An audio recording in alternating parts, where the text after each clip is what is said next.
Welcome to the playground. My name is Eddie Fluellen. I'm your host. Again, this is a playground where the players play. And my guest today is Jerry Lopez, Las Vegas own Jerry Lopez, or should we say New Mexico's Santa Fe's own Jerry Lopez. Did I get that right? All of the above. All right.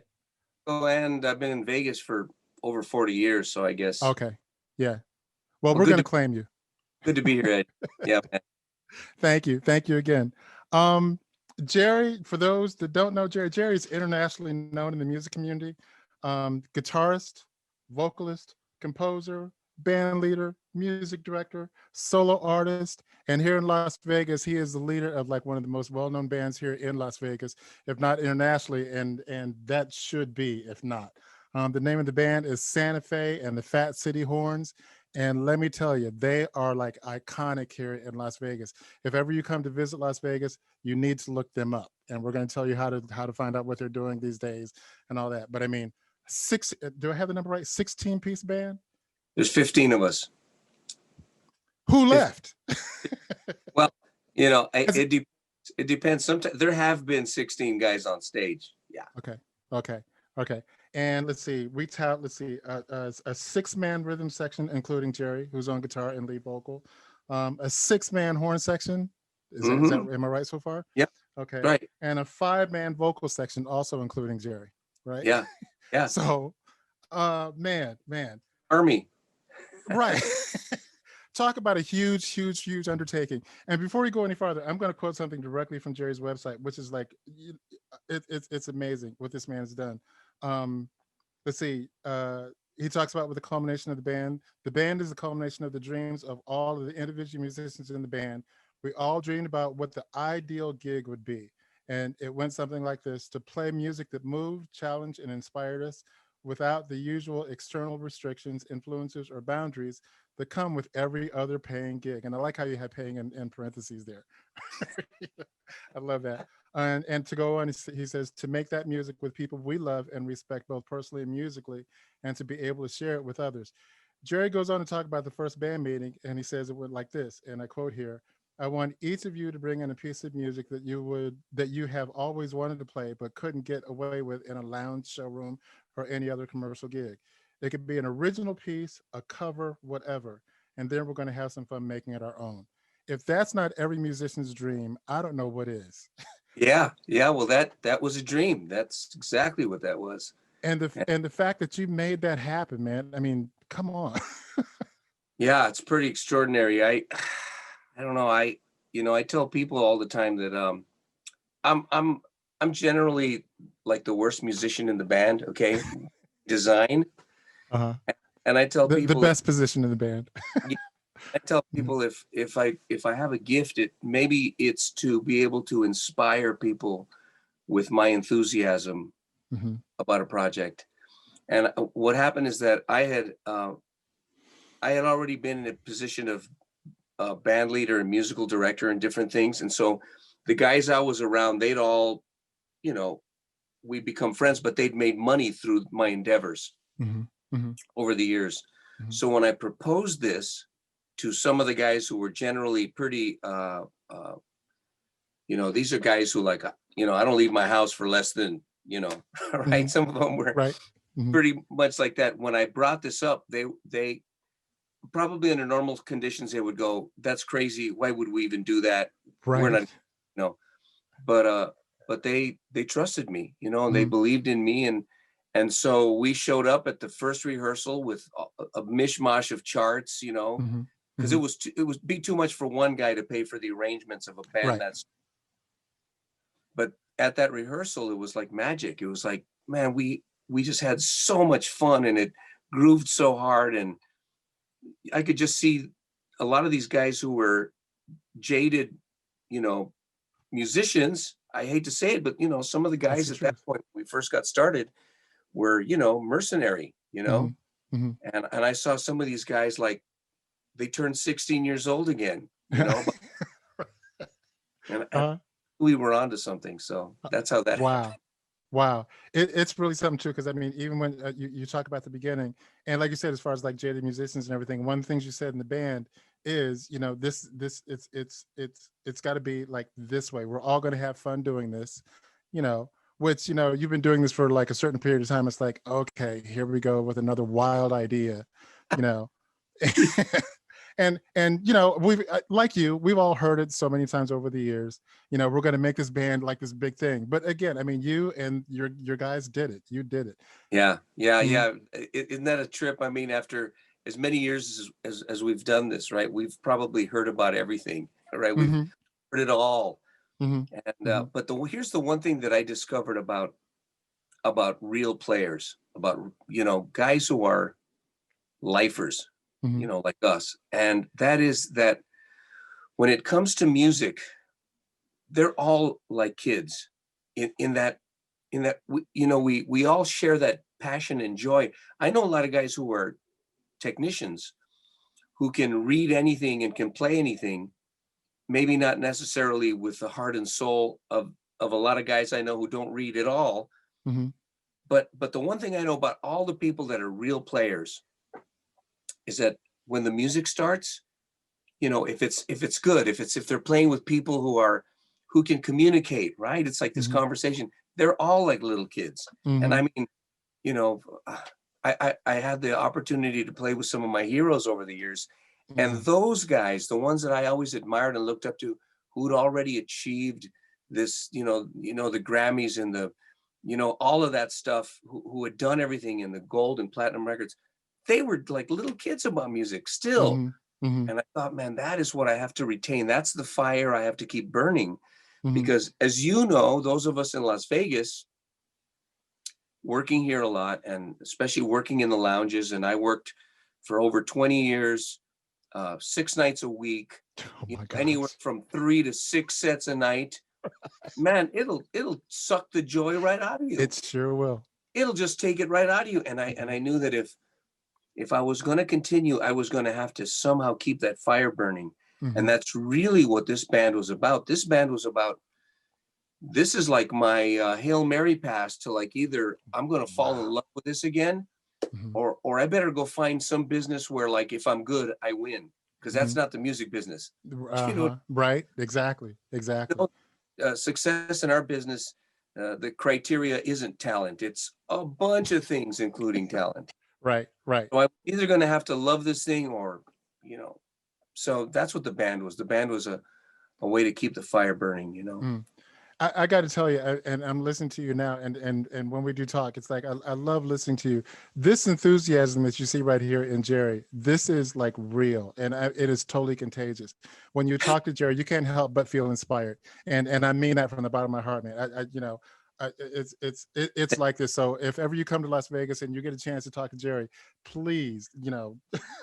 Let yourself go. Let yourself, as Jerry says, as the quote for the band, let the music, you know, let the healing begin. Right. And this is a conversation with Jerry, not just the band, but just a conversation. The healing begins when you talk to Jerry. Yeah. Well, you know, I'm passionate about. Totally. I'm passionate about all the things that I do. I'm at an age and a place in my life where I surround myself with like-minded people. And that's hard to do. It is, Eddie. And you know, there's so many obstacles, right? I mean, there's so many obstacles in life anyway that we're all going to face. Everybody gets their turn in the barrel. Nobody's going to get out of life. That's so true, right? But there are things that we can control in our life. And one of those things is the people that we let in our world, right? The people that we let close to us.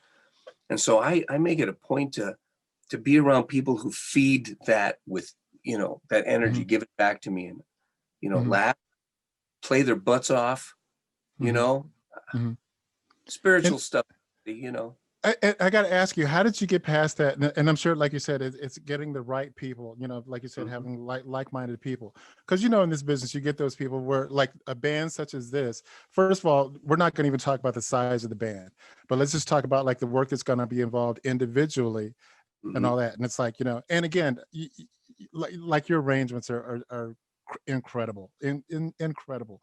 How do you get musicians that are going to be like, that are not going to be like, oh man, really? You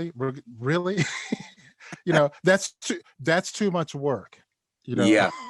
Well, here's the thing. Here's the thing.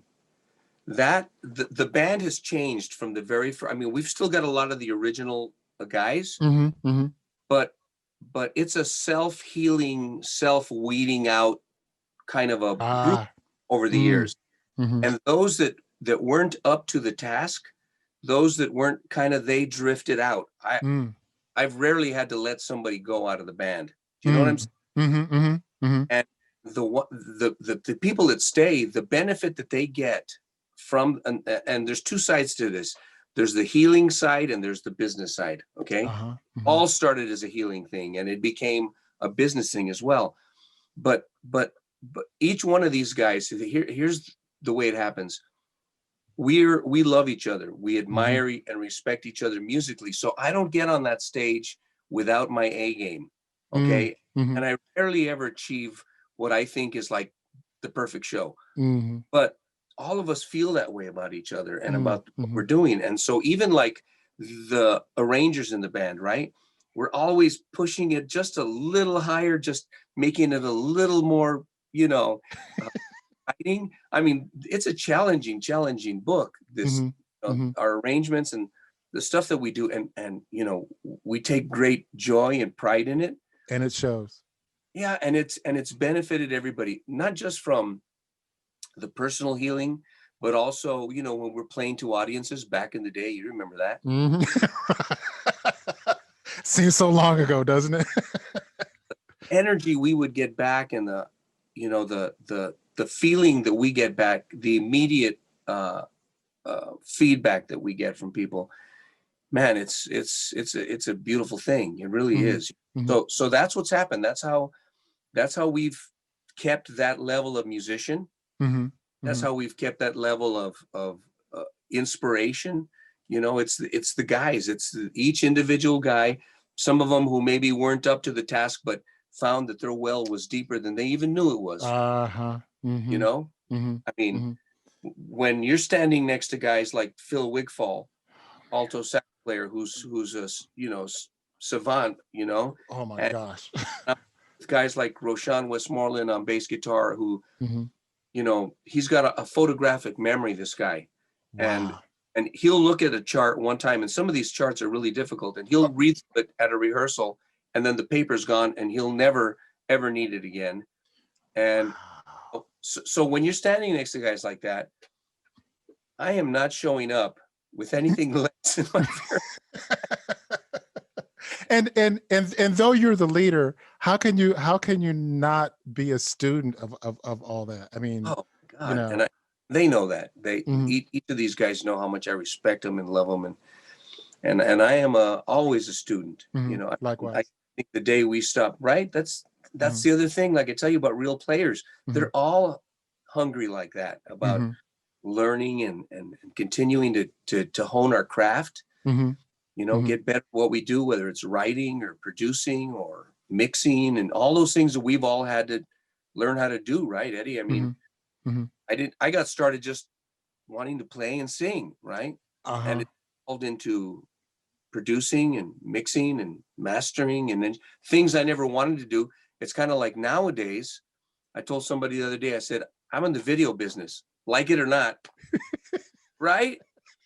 It's like a whole new chapter. Right. Oh my God. White balance. Right. You know what I'm saying? So Jerry, let me ask you, because you had kind of alluded to that, like your beginning, and of course this all starts from like a pretty solid foundation. I mean, you know, how did your beginning start? You know, like you said, I read that, you know, you were like touring and recording at the you know, ripe old age of 14 years old. Yeah. It started for that. I made my first record when I was 5 years old. Your first record? Wow. My brother Gilbert, my older brother, and we were 5 and 6, and we made our first record. We grew up in Santa Fe, New Mexico, in a very a humble home. And so here's what happened. We had an old black and white television that broke down, and my parents didn't have the money to fix it. So my dad borrowed my uncle's guitar, and he would sit and my dad knew like 4 guitar chords, and he would play those 4 guitar chords, and him and my mom would sing. So suddenly my older brother Gilbert started picking up on it, and they saw that this guy, like could learn songs and had great pitch, and at 6 years old, and I would sit and watch, and I told my dad I want to sing too. He was like, he's trying to brush me off. He said, well, but you don't know the songs. I said, I already know the songs. At 5 years old? At 5 years old, because that was the entertainment. There was no TV. There was no, and so my dad got this thing. He said, I'm going to teach these kids how to harmonize, right? So he started doing that with us, and he saw that we had this gift. We had a talent for this, my brother and I. And so he was like, look, if you guys really want to do this, you're going to practice, and you're going to practice every day. So before we were even in school, we would have to be called out of the street where we played the rest of the time to practice every single day. And we didn't want to do it a lot of times like kids. And, there were people in our world, one of my grandmothers, for example, who saw it as child abuse at the time, right? What, practicing hard, making the kids practice? Yep. Practice. Sometimes I'd be going, right. I mean, there were times when I hated my father for that. And yet I could have kissed his feet the rest of my life because of the work ethic that he taught us since we were little kids. Because I knew that I don't care how, I had a really good ear since I was a kid, which is why I cheated all through music classes. You know what I'm saying? They put a piece of music and they'd play it, and I would have memorized it before it was over, and I'd play it, and they go, oh, he reads okay. I wasn't reading anything. Anyway, but so I knew that no matter how much talent I had, there was going to be some elbow grease that was going to have to go into this to be good. And so that's how it really started. So we were playing like Mexican music and regional Spanish music. Growing up in Santa Fe, which is it's a real mixing pot of ethnic cultures, right? There's American and Spanish and Mexican and, a lot of Anglo. So in Santa Fe, we'd be playing in the bars. So that's how we'd make our money. My dad would take us, and he'd play the guitar and we'd sing. And that's that we made dough. And like you said, you were playing in the bars and all that, where they weren't really, caring about like the age of the kids. Oh, no. And especially in New Mexico, if you're with an adult, you can be any age and be in a bar. I remember that back in Akron. I remember sitting next to my father at a bar. So. Some of those places were pretty rough, So it's been a really colorful life, Eddie. That's all. But that's how it started, And then my dad started teaching us those 4 chords he knew, and we started playing, and then my brother and I would go and we would get gigs. We'd be 8 and 9 years old, and we'd go to these restaurants and we'd play from table to table. And so we found at an early age that, like, we could do this and earn a living, Oh, okay. What was the neighborhood like? You guys are like practicing and all that stuff. Could they hear you like outside? Could the kids hear you? Okay, and it was, okay. It like I said, it was a real. We were pretty poor, and so there was a lot of, we grew up in an area where there were, gangs, sort of. Back in those days, it wasn't. It was more about what part of the town you grew up in. That you were part of. And so the music was a double-edged sword for us as little kids. We'd get bullied sometimes because we were the singers. We would, but the older brothers were always protecting us because we were the singers. Okay. So that was the scene. But then, there was other kids in the neighborhood that, remember one kid had this old Silvertone amplifier, and they would plug everything into it, man. And that one amplifier. Right. And so we started getting into electric stuff, and then, hey man, there were things that just changed my life completely. When I heard James Brown, it changed my life completely. Really? Oh yeah, totally. It's same thing when first time I heard Tower of Power. And then when I was a kid, like I said, in Santa Fe, there was a lot of different music. There was also flamenco music, right? Mm-hmm. Which is really complex rhythmically. Mm-hmm. And the first time I heard it, man, it was like, man, that's our funk. Oh, wow. That's a whole other, you know what I'm saying? Uh-huh. Uh-huh. It rhythmically, it's so complex and funky Uh-huh. that I was, Right, it is. this all makes sense together for Mm-hmm. me, Mm-hmm. right? Mm-hmm. And so yeah, I was influenced by all that stuff. Wow. Wow. Yeah. That is really We even played country music. I mean, like I said, in a bar in Santa Fe, I'd have to do a James Brown song, a Hank Williams song, and you know, a mariachi song, you know, and that's what everybody listened to, you know. Really? Really? Yeah. Now, are you the lead singer then, or is everybody like lead singing? There was my brother sang, all my brothers, my dad. It was a family band, you know, so everybody sang. And kind of that came in handy later. It still does, you know, like when I, you know, being bilingual and being able to play all those different kinds of music in different shows. You know, when I was with Ricky Martin, it was kind of the same kind of thing, right? I could sing. Let me stop you right there. Notice how I just threw that name out, everybody. Did you say, oh yeah, when I was with Ricky Martin, you know? And that's only one name so far. I mean, Jerry's got like a list of people that he's played with. And when you talk about earlier, as far as like, you know, you wanted to play with those people that were your heroes, you know? Yeah. And you mentioned Tower of Power and all that. I mean, you've had like members of Tower of Power play with your band. So anyway, I digress. Anyway. Yeah. But yeah, so all of that, you know, all of it became really important later, you know, and still to this day. And in fact, a lot of the music that I write for Santa Fe and the arrangements that we do, it's peppered with, you know, salsa grooves, and even like the arrangement that you did of Use Me Up, right? Oh my gosh. Oh my gosh. Which I fell in love with because you know, you did that arrangement and I asked you, I said, man, Eddie, is it cool if we do this thing? So then I put this section in the middle of it that was kind of like Uno thing. And it was like, it's just so grooving, you know? Man, I'll tell you, I mean, personally for me, that was not, because again, I mean, Jerry's name here in Las Vegas is like the guy, you know, and all that. So when I got that call, as far as like, you know, hey, can I use this arrangement? I'm like, wait a minute. First of all, the Jerry Lopez is asking me for this, and it's not even my song, it's somebody else's song. Please, man, run with it. And then what an honor it was to come to that first rehearsal, you know, it was this way. And then Jerry threw this thing in the middle that was like, oh my God. I still get goosebumps when I think about that first rehearsal, sitting in that first rehearsal, and all these horns are like surrounding me, which, you know, I'm like a horn guy. I love a horn. Yeah. You know, so they're all surrounding me and everything. And I was just literally, I went over to an engineer friend of mine's house, and I'm like, dude, I told him that you were going to be on, you know, and I'm like, pull this up. And he pulled it up. And of course, we're in the studio, and it's like blasting through the studio. And we haven't even spoken about your singing yet, which, anyway.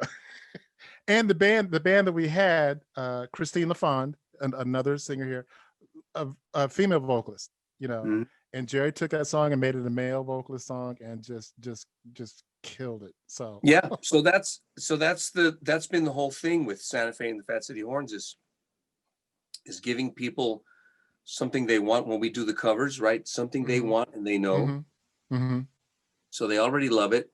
And then we take and we twist it a little bit. Yes. Right? Yes. And give them something thrilling and exciting on top, right? So it's just like taking like a recipe that they already like, and then something really, you know, different and exciting for them. Totally. How is that like when you're on stage, and I'm sure you're probably used to it now. First of all, it's like one thing that, you know, this band, like, I mean, if you're looking at the audience and this band, this incredible band is first of all doing like, you know, hey man, oh my gosh, I remember that song. Oh, I love this song. And then it's like, you totally like take it someplace else. And how is that like to see those reactions from people that are like, you know what it's like? It's like, you know, when you go to like an amusement park and they take those photographs of people coming down on the roller coaster. You know what That's a great analogy. I love that. I thought about that, but I'm telling you, that's what it's like. My friend my friend Bill Champlin, who Mhm. was with Chicago for many Oh years. my gosh. And that everybody that knows me knows I'm a diehard fan of Chicago. So Yeah, so Bill Champlin, who's one of my heroes and one of my best friends, we just got through writing a couple of new songs for Santa Fe. But wow. he tells me, Jerry, when I go see your band, man, he goes, I have to remind myself to breathe. It's Mhm. that thing that we're talking about. You know, Mhm. I've been that guy. I still seek out music and artists and people that Mhm. will do that to me where I'm like, you Mhm. know, Mhm. Mhm. Mhm.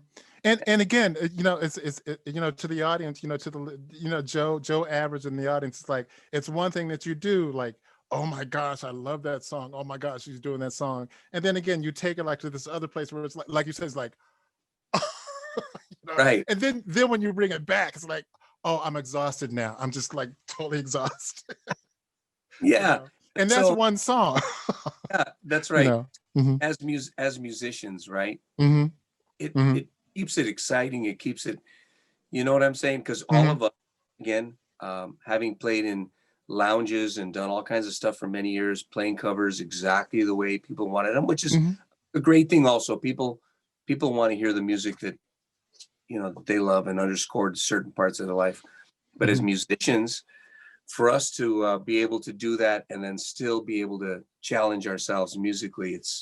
it's great to be able to be part of a band that can do that. Oh my gosh. Oh my gosh. And Find again, that like this, the size of each section, you know, wow, we got like 6 horns, the things we can do with that.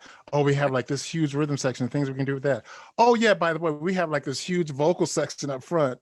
Yep. And man, I mean, each one is, man, each vocalist, including yourself, it's like, wow, you know. Well, that all goes back to that dream that Hmm. we talked about at the opening of the show, Hmm. where when we were dreaming this up, it was like, okay, so if we wanted to do this, what would be the instrumentation that we could actually do it well with, Ah. Hmm. without regard to how much are we going to be able to make or Mm. what, right? Mm. Without And restriction. With that's a biggie right there, what you just mentioned, without regard to how much we're going to be able to make. yeah, You know, yeah, because getting people to put that aside, you know. that's right. People still tell me, how can you make any money with a band like that? Hmm. Well, here's what's happened. Okay, Hmm. here's Hmm. what's happened for all the musicians out there that might be thinking about this. Hmm.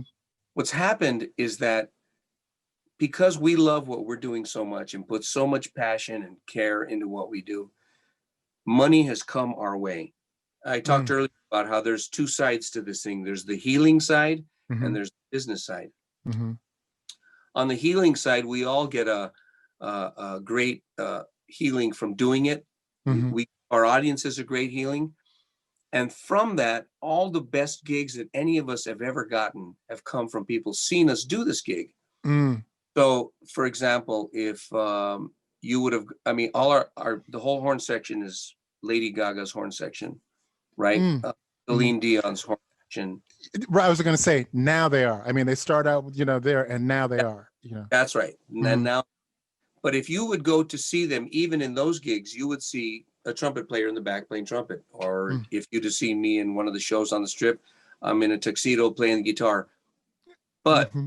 when you come see Santa Fe and the Fat City Horns, you get to see each one of those guys pedal to the metal, doing everything that they do, whether they're a arranger, whether they're a composer, a singer, instrumentalist.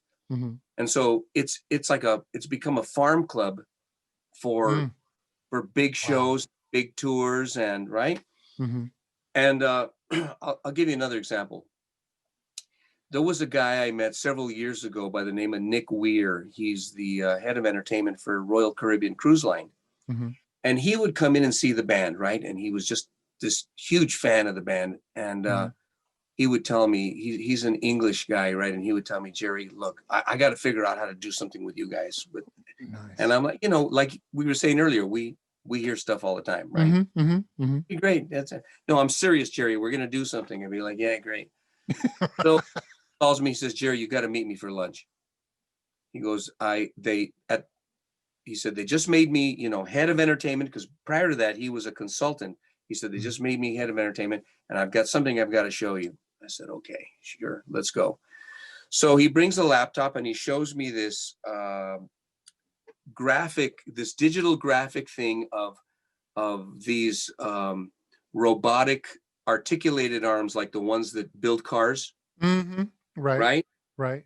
Showing me this big, like a theater, and there are 6 of these robotic articulated arms, and each one of them is holding a video panel, and he's showing me how they can go forward and backward, and they can come together. And he's saying, these are some new rooms we're putting into several of our newest, biggest ships.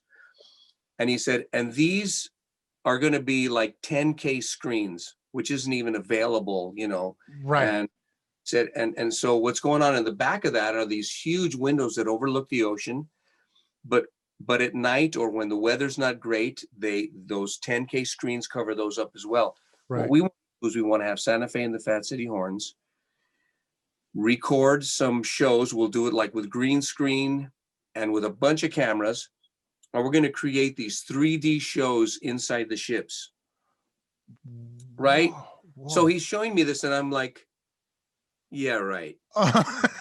Now, what do you remember what year this is? Because I mean, everything you're talking about is like, I mean, that's like way before, like, it's become like normal now, you know? Yeah, no, this was maybe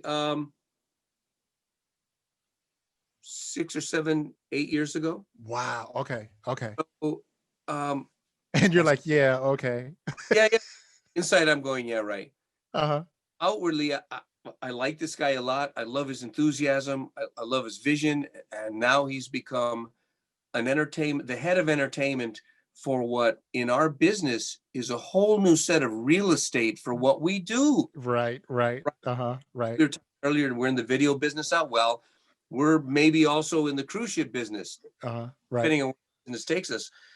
So it came to pass, right? So now, up until the time that this COVID thing happened, and I mean, and they paid us handsomely for that, I'm sure. And we would get royalties, and we still do, at the beginning of each year for each one of those. And it's pretty sizable. Mm-hmm. So all of the guys in the band, you know, we formed a corporation, and everybody's part of this business, and you know, money comes in through that and through merchandise and through other things that we do. But that's just one of the ways, right? In which when people go, well, you know, you couldn't make any money with a band like that. And, you know, I'm coming back to the whole point of that. If you do something that you love and you do it, you know, with passion, and those things can come, right? And we weren't even looking for that, and those things come. I was going to ask you that. Was money, I mean, obviously with a band like this size, I mean, money is there, but I mean, are you even looking at okay, how much are we going to make, you know? No, of course, every musician is, you know? Yeah, not at all. In fact, here's the other thing. When we first put the band together, Clint Holmes was in town, and he had just gotten a contract to be the headliner at Harrah's. I remember that. And he came in to see the band, and he had that roller coaster look on his face. Yeah. And the story goes, he was with his manager, Rory, and Rory told him, that's the band you have to have when you go into the showroom. And Clint told him, I can't afford him. And he said, Rory told him, you can't afford not to have him. Yeah. And so we became the band for Clint Holmes for 7 years, main showroom of Harrah's. So it was instantly turned into money for all of the guys, right? But it kept us all on the same schedule, so we could have the same night off, so we could do our healings with the band. Right. I was gonna say, so you're still doing that too? Yeah. Wow. And so for 7 years, that band was, you know, had a 5 or 6 night a week, one show a night at Harrah's in the main showroom. And that was right off the bat after we had put the band together. And that was going to be one of my questions, and that goes, and you pretty much already answered that. Like, how did you get around like the big band hurdles? Like, oh man, no, that's just too big. We can't afford you guys. It's just too big. Yeah. Well, and how do you like be of the mind that, well, I'm not going to scratch anybody in the band because, you know, I'll just move on. I mean, how do you know? And we go through that all the time. People are always want to hire us for something, and they're like, well, could you cut it down to, and I'm like, no, I can't. Right. You want, I contract a lot of shows. I contracted the Donnie and Marie show. I've done a lot of this, you know, I put bands together. Yes. I said, but this band, we don't mess with it. It's like, this is what it is. So here's what happened. The very first gig that we did with Santa Fe and the Fat City Horns was at the Palace Station when they had an enclosed lounge there. The entertainment director, Judy Alberti, was a dear friend of mine. I'd known her for years when our previous version of our lounge version of the band used to work for Station Casinos. There was a lounge version? Oh yeah. For God, since the 70s. It was a 5-piece, 6-piece, 7-piece band of Santa Fe. Yeah. Okay. Yeah, that was prior to Santa Fe and the Fat City Horns. We named it Santa Fe and the Fat City Horns to differentiate it from the previous versions of Santa Fe that were the lounge band. Okay. So we knew we needed a big stage. I knew I wanted a great sound system and lights, right? So I called Judy. I said, Judy, I've got this thing that I put together. It's crazy. I said, it's a 15-piece band. And she's like, Jerry, come on, you know, nobody can afford that. I said, look, actually, I don't want you to pay us. I said, here's what I want to do. I want to come in and do 2 Monday nights absolutely free. I said, you provide the sound guy and a lighting guy. I said, and we'll play 2 Monday nights completely for free.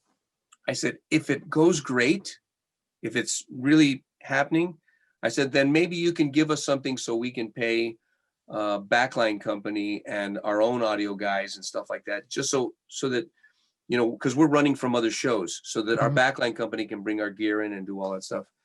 So as we're putting this band together and we're rehearsing, the word got out, right, that there was this monster band that was being formed. The first night that we played, there was lines around the whole place. You couldn't even get in. Wow. All just word of mouth. Just word of mouth. In the music community, you know. That's true. Vegas at the time, you know, there's 2 lounge bands in every casino and music in every showroom, and this is 20 years ago. And so after those 2 Monday nights, she was like, yeah, absolutely, let's keep doing it. I'll give you X amount of dollars. I said, great, you know. And we continued until the casino was sold and some other things happened. And then I did the same thing at the Palms. I went to my friend H.C. Rowe, who now runs the main theater at Caesars. He had been an entertainment director at the Aladdin. I knew all of the players from all the years I've been here. And I told him the same thing. I said, H.C., I want to come into that lounge and I'll do it for free. And I'll even bring in our own sound system. I'll bring in our whole thing. I said, I'll do it for like 2 Monday nights or 3 Monday nights. If it brings in a lot of cross traffic through the, you know, the gaming tables and at the bar and whatever, I said, then let's talk about you giving me something every week so I can take care of people. Wow. And so that's how we did it. I never, you know, because we needed to play. We wanted to play. Wow. And there it is right there. We needed to play. We wanted to play. Yeah. Wow. And gigs kept coming, you know, the gigs kept coming. I was with Wayne Brady for like 4 years. And, you know, I all of these guys got amazing gigs over the years. You name it, they played with everybody. The pedigree of the musicians in this band. Oh yeah, totally. I mean, all first call. Yeah, from being seen with this band. I mean, our audience members would be anybody from Prince to, you know, Bette Midler. Wow. Yeah, it's kind of crazy. Do you think, like, in this time, like pre or post COVID, do you think that idea can still happen? I mean, from the ground up? Yeah, totally. Totally. I think that if you do something quality, something that's extraordinary, you do it with joy. I mean, there's so little of that, Eddie. That's where our audience was. Our audiences are people who were unserved musically and who never had that kind of an experience, you know? And so the challenge obviously is always surrounding yourself with like-minded people who are willing to throw their hat in the circle and go for it, you know? But I really believe that those things are special, right? Whether it's food, whatever it is, if you put your heart into it and you serve something delicious up to them, music or food or art of any kind, I think it, you know. I remember there's one time you and I kind of had this conversation because that we get into that rut where you forget the joy that you had when you first started doing this. Yeah. You were willing to do anything to where you could do this. You're willing to sacrifice everything for this. What happened to that original joy? I remember that we had a conversation like that, and that so struck me because I'm like, that is so right. That is so right. And that's kind of what's happened to the community. We've gotten so locked up to, well, how much is it going to pay? How much am I going to get for it? I've had conversations where I'm like, do you really have to have all the money? Really? Really? There's so much money to be made. And I like your whole concept where it's like, we build it, they will come. Yeah. Yeah. Yeah. You hit the nail on the head. And, I'm a professional musician, and there are people that'll call me for a gig. And I'm not like that about every gig. With Sante, one thing. And but on a professional level, when people call me to do whether it's a guitar player gig or a vocal gig or a production gig or whatever, that's different. That's right. That's real money. I got to work. Yeah, and it's interesting because we charge very little for people to see our live shows, right? I think it's like $20 to come in to see our show. Which, if you go see Jerry's show, $20 is nothing to see this show. Yeah, really. So there are people who will get the idea. Well, they'll do the math and go, okay, there's like 200 people in here. Okay, so these guys will do a gig for X amount of dollars. Wrong. We do that gig for those people on that night for that amount. Right.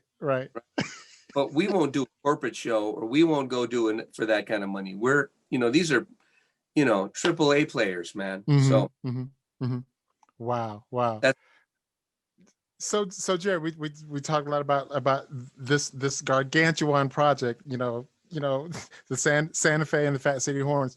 Tell us a little bit about Jerry Lopez, because you've done some exquisite like solo projects as well. Tell us a little bit about those. Well, that feature you, your that dynamic voice and that guitar, which I assume is in your lap somewhere. I've got one here. Yeah. Well, it's funny. I've never really considered myself a guitar player. It's really weird. It's like I play it and I can do it, but I'm not like a hired gun, and I've gotten gigs like that. I don't know, but I think I just work really hard, Eddie. I swear. I'm just like, it's that whole thing of, this much talent and a whole lot of elbow grease, put into it. And so some of the projects that I've done, I just got through. Well, I'll tell you, there's a new one that just came out. It came out October 15th. It's by a Finnish producer by the name of Tomi Malm. And in fact, here, I'm going to show you. There's the album cover. Awesome. Okay. And that's a record. What is that? This is an actual record. People don't know. So they made CDs and they made records, but like, the musicians on this, there's probably a lot of musicians watch your show, right? Oh yeah, absolutely. But there's like Dan Warner, guitar player, who just, he passed away, but Luis Conte and Robbie Buchanan and Neil Steubenhouse and Tim Pierce, Alex Acuna, the Fat City Horns are on here. Of course. Jimmy Haslip and Joel Taylor and Vinny Caluta and huge names. James Hara and Carlitos Del Puerto and on and on and on. Randy Goodrum, a lot of big names in the business. But I co-wrote one of the songs and sang the vocal track on this. So I do a lot of things like that, like where it's like and it's an international release and it's getting a lot of recognition. But I actually did this. It's been like about a year and a half ago when I actually did the track. That all process. And so there's a lot of things that I do like that are, I cut vocal tracks. see got my little studio here. So that's there he is. Ah, yeah, okay. my vocal Nice. back there. I call it my torture chamber, really. You know what I mean?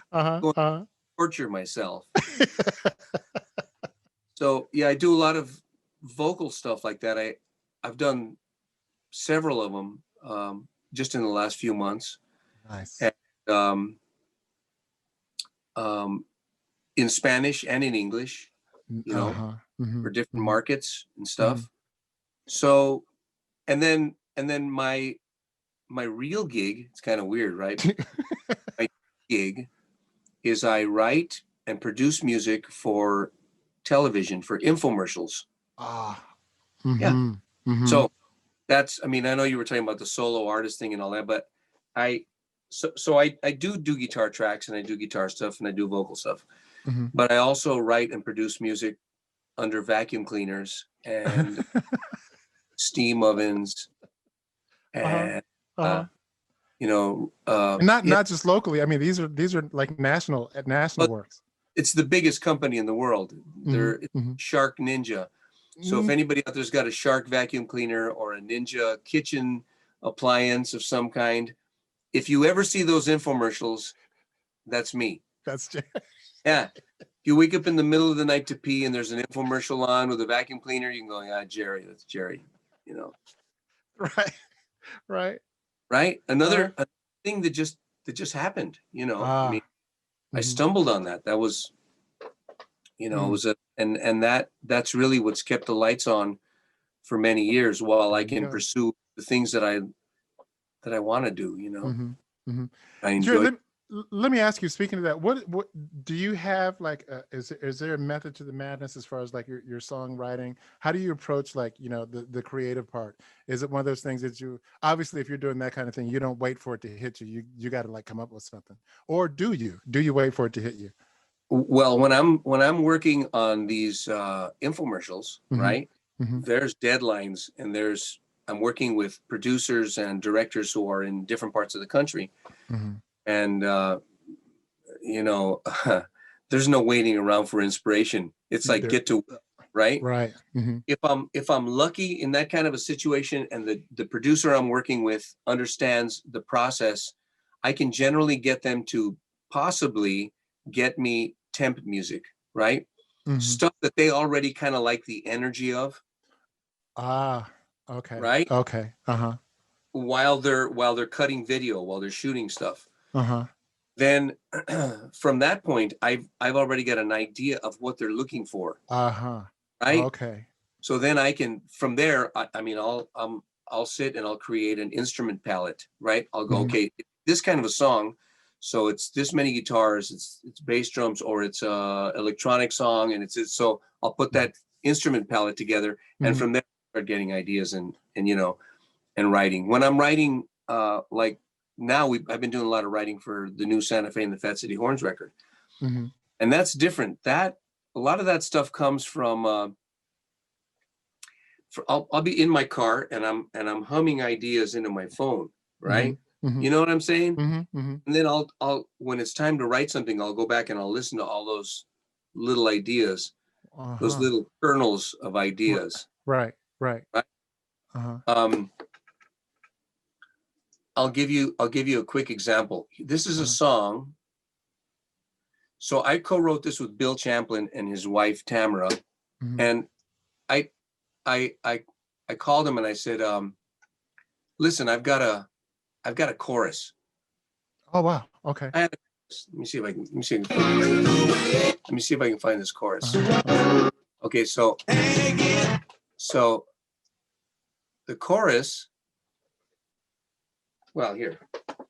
Okay. That sounded good, by the way. You like that? Okay, so I'm going to play this recording real quick. So here's the chorus that I had, right?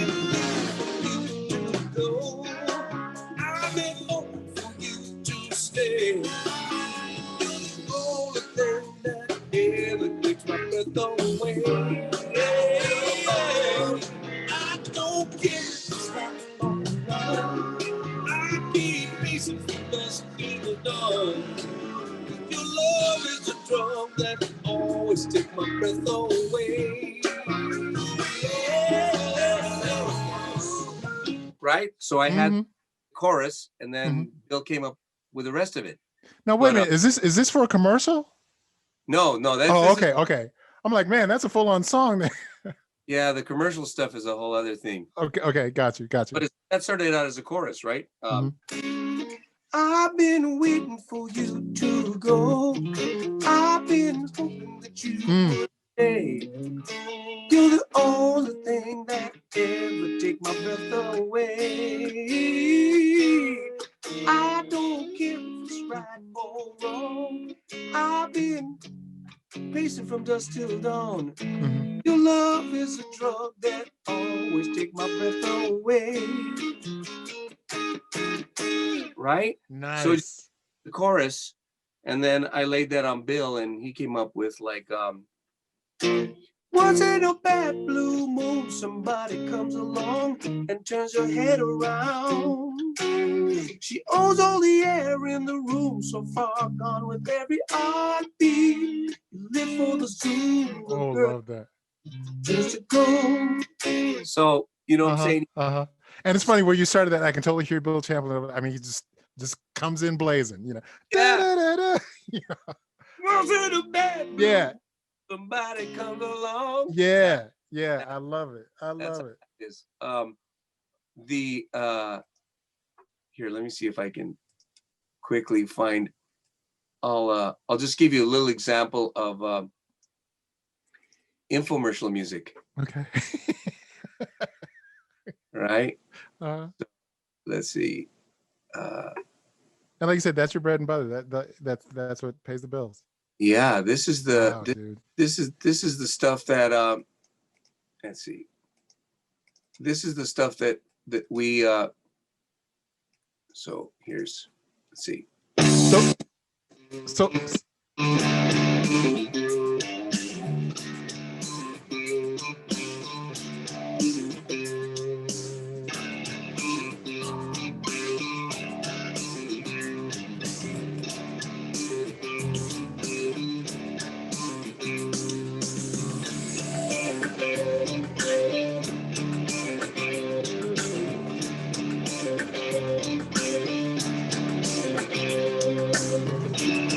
Right? So right. you know, Now is that out now? You're working on that. yeah.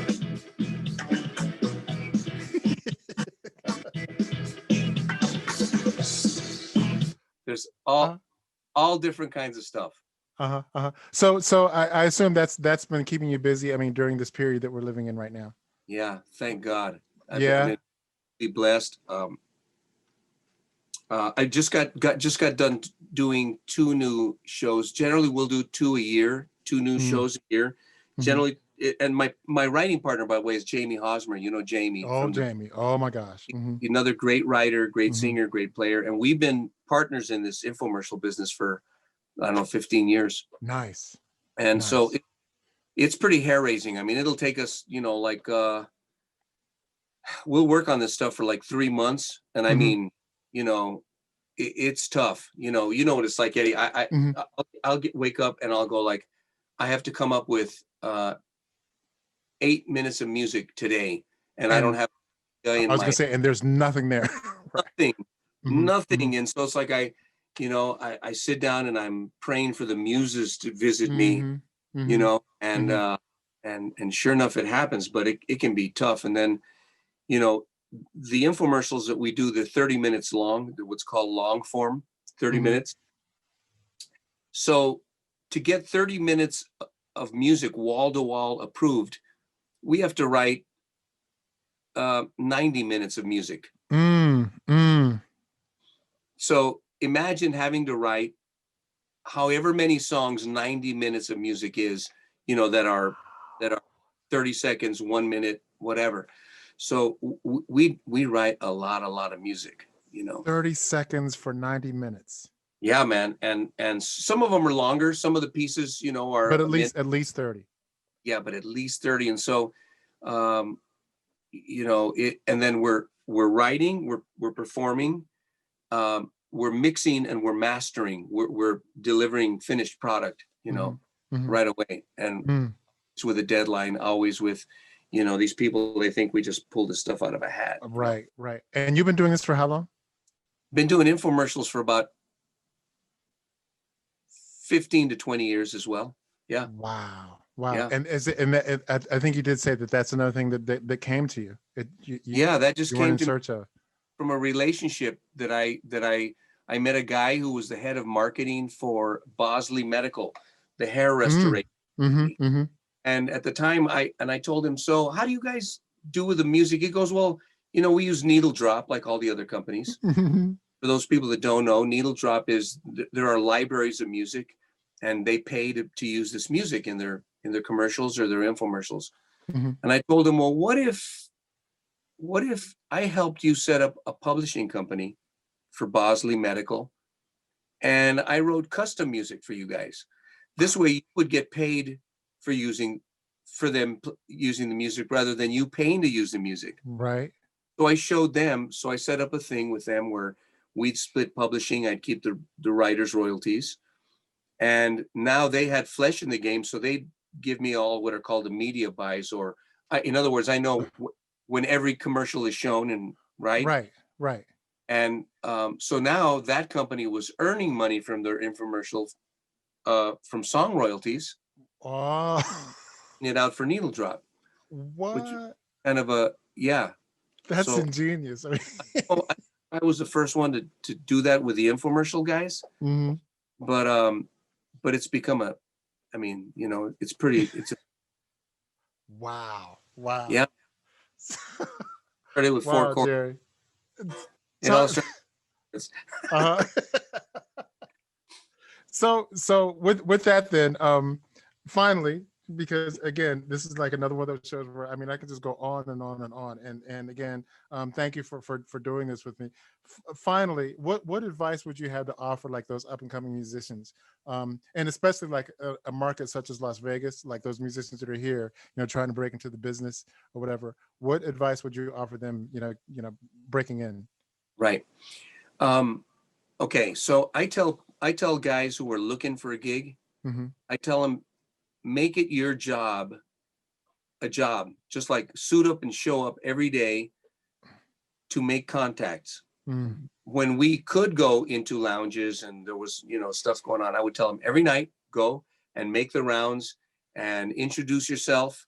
If you have a CD or you have a card that has a website or whatever, some way to share links or your music, meet people and continue to show up, even if it's just to, you know, because here's what happens when I need to hire someone. I think about the people that were just in my immediate circle over the last 30 days or whatever. I can't remember the guy I met a year and a half ago. Good point. So you can't disappear from the scene, man. You have to stay present. Use, you know, social media or whatever possible way you have of networking, of just touching bases from time to time, going, hey, you know, hope you're doing okay, checking in, you know, right? So the thing is to be present. And the thing is also to build up anything that you can, like a demo reel, some way for people that they can actually get to see and hear what it is you do, right? And don't give up, man. If you love music, if you love playing, you know, do it. Find other people who love doing it. Surround yourself with positive people. You know, I mean, don't let the fire go out. No matter what it takes, do not let the fire go out. You know, sometimes it's easier said than done, but protect that. That is a gift from God. Protect. Totally. And it just listening to you now, like I said at the outset, I mean, this is Jerry. This is not fake. This is totally real. You talk about somebody who's got a passion for what he does. As you can see, there it is right there. And as he said, you know, don't let the fire go out. And all these years, Jerry has not let the fire go out. No. And it shows not only in his conversation here, it shows on stage, it shows in his life. I mean, this is Jerry Lopez. Yeah. So if ever you do come to Las Vegas, or when you come to Las Vegas, make Jerry Lopez and Santa Fe and the Fat City Horns, make that your first stop. Believe me, you will not be disappointed. You will. Yeah, man. Yeah, we won't let them down. So check it out. We've got our website is www.santafeband.com. Okay. And we've got a live stream show that we did a couple of Mondays ago. It's up and you can go on and see that. And we've got another one coming up on Monday night. Okay. Is that November 9th? Yeah, November 9th. So right. you'd go to santefeband.com/live. Or if you just go to our website, you'll see where it says live, right? And you can click in and you can see our show. It's a pay-per-view show. It's $15 to see the show. And we're using 8 cameras. We've got a 5-man crew. Jeez. Is that enough? 15 guys, it was, I don't know. but we're not making a lot of money, but we're making enough to pay the crew. And it keeps us from atrophying, man. When we started rehearsing after not doing it for several months, Eddie, I was freaked out. I was like, man, did I lose my mojo? What's up? So now we're rehearsing twice a week and doing, the thing. And, but I think everybody will enjoy the show. It's going to be really good. Absolutely. I guarantee you'll enjoy the show. Real quick. How are the rehearsals going? I mean, is it, are they going good? I mean, yeah, they're going good. And we've figured out a way because we use the entire nightclub, how to socially distance. Okay. We're using plexiglass. If you go to any of the shows, you'll see how we're doing it. We're using in-ears and so we're all connected that way. It's actually been kind of it's weird to put out that much energy and we're used to getting an applause or a response. Nothing. Right? It's weird. Right. But the other side of that is that it's made us really bear down on the parts and the music part. It's like doing a recording session, right? So we're really paying attention more to each other than the audience and the energy of all of that. But the rehearsals are going good. We're adding new material. Every time we do a show, we're adding a new original. In fact, the one I just played for you, we're going to do that for the very first time on Monday night. It's called Bad Blue. Wow. Yeah. Listen to that. Every time we do rehearsal, we bring something new. Did you hear that? Every time we do a rehearsal, we bring something new. What a concept. Yeah. And so, so we'll send out the MP3 and the chart to everybody prior. I'll schedule like for a song like this, it's got a lot of background vocals. Bill Champlin's, like crazy about all that stuff. So we'll schedule an hour before the rehearsal, just a vocal rehearsal, even though I've sent everybody their isolated part, right? And so we'll do a vocal rehearsal, then we'll do rhythms section rehearsal. We'll add the horns, so it's a whole thing, man. But, that's done if you're going to do it right. There you go. There you go. Well, Jerry, thank you. Thank you. Thank you so much for this. Thank you so much for taking the time to do this. Really appreciate it. Really appreciate it. Again, Jerry Lopez. If ever you come to Las Vegas, look him up, look up Santa Fe and the Fat City Horns. And again, Jerry, thank you for being on the playground with me where the players play. And thank you for playing too. Really appreciate that. Thank you, bud.